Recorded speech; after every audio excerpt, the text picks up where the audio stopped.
Hi there, I'm May, and this is May's Crochets. I'm a beginner crocheter just starting off on my learning to crochet journey, and today I want to tell you about my very first experience using chenille yarn.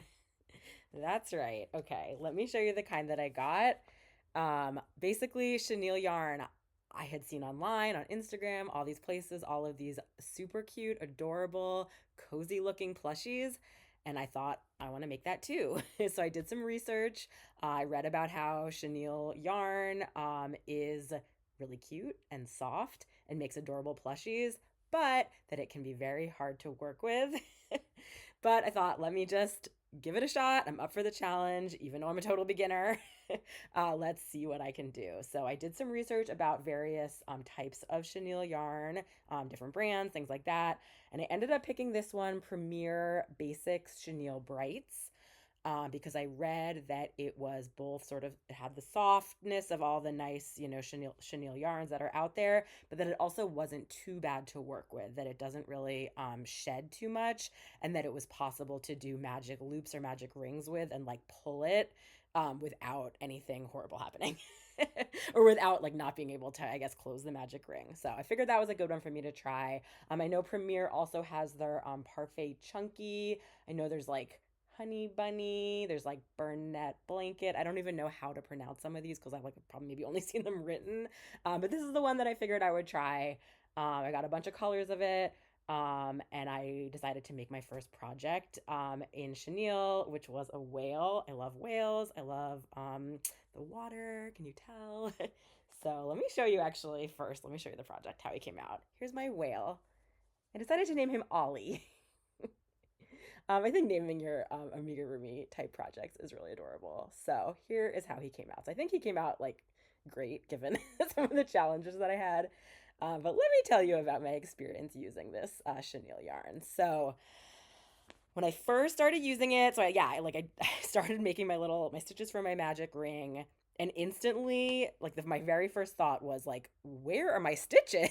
Like, I did the same thing I'd been using other sort of easier yarn to learn to crochet, and when I first made my stitches, it's like I could barely even see the V's. Right, even after making one, I guess because it's this thick, sort of chunky. This is called super chunky, I guess, super chunky yarn. Um, the yarn just like fills up the stitch. And so what I ended up doing that I saw that other people recommended was I literally put a stitch marker in every single stitch I made. Maybe not for the entire project, but really for most of the project. And that really did help. So that let me sort of see every time I was doing a stitch where the actual like hole for the stitch was, but it also got me familiar with like if I didn't have a stitch marker here, like, would I be able to tell?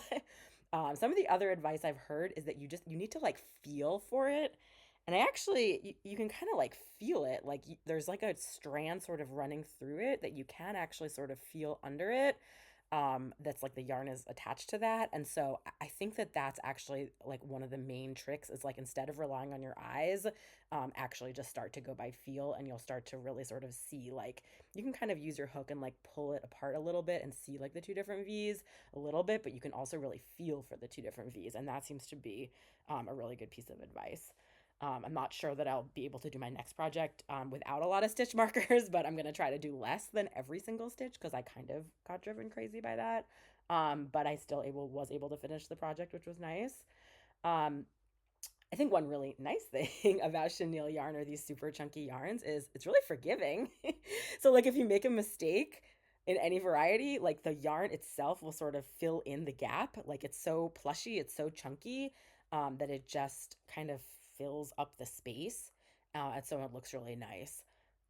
It's also just like so nice to touch. It was so nice to work with. As I was crocheting, it was just like it felt so soft, which was like a really nice experience, I will say. So I think I'm definitely going to be using more of this, and I know it's going to take me some time to get it all figured out. I had no problem with the magic ring. I mean, other than the part I just said about the stitches, in the end, actually doing the pulling, it pulled very nicely like any other yarn that I've used up until now. I didn't have any problems with that, which I know other people do say is a challenge for certain chenille yarns. So that maybe it's just this brand. And I didn't really have problems with shedding. Here and there a little bit, actually, like a couple times when I had to sew on pieces using my tapestry needle. I think I like put the end of the yarn through the tapestry needle and didn't get it all the way. And then when I pulled the needle, it did actually like shed some of the yarn off when it was pulling through the eye, but I think that's my fault for not like pushing it all the way through correctly.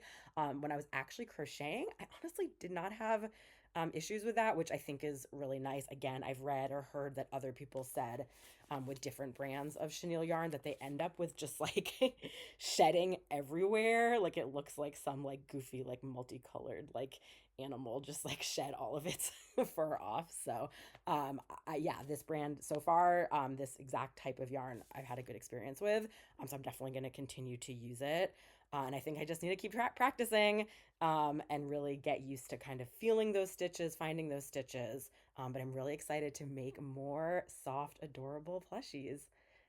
So with that, swim away. Bye, bye, Ollie. Thank you so much for keeping me company, and I'll see you next time. Bye.